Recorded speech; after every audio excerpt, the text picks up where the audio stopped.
So what is simple bending और pure bending, इसको क्या बोलते हैं? What is simple bending and pure bending? A beam or a part of it is said to be in a state of pure bending when it bends under the action of uniform constant bending moment without any shear force. तो अगर beam में इस तरह से loading है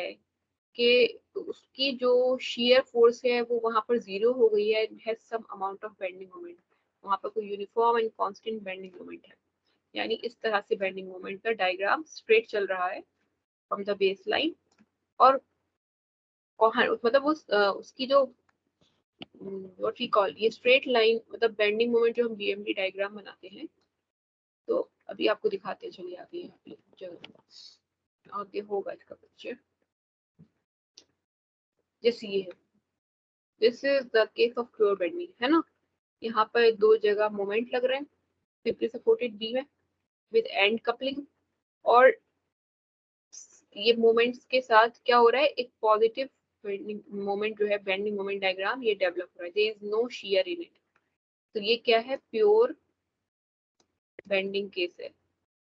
pure bending case, pure bending case, ठीक है। ऐसी एक ये है केस जिसमें कैंटिलीवर है, उसमें यहाँ मोमेंट लग रहा है, तो यहाँ पर जो जनरेट होगा उसका अपोजिट जनरेट यहाँ पर होगा इस मोमेंट का, तो यहाँ पर भी आपको क्या मिला, नेगेटिव मोमेंट, यहाँ पर नेगेटिव मोमेंट मिला है, नो शियर, यहाँ पर नो शियर फोर्स, ठीक है। तो नो शियर फोर्स, तो it is pure bending case, यहाँ भी no shear force, no SF here,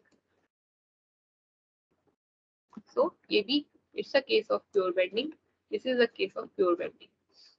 वैसे हमने एक और बीम में देखा था, जैसे ये वाली बीम में अगर दो पॉइंट लोड लग रहे हैं पी ऑफ सेम वेट, हाँ दोनों पी है और एट सेम डिस्टेंस लग रहे हैं दोनों साइड, तो क्या होगा, इसका जो शेयर फोर्स डायग्राम होगा वो इस तरह से होगा, बना के देखिएगा आप ये, ठीक है। तो क्योंकि क्या होगा, 2p हो गया ना, तो R A and R B is equal to 2p, तो R A is equal to P, R A R B is equal to P,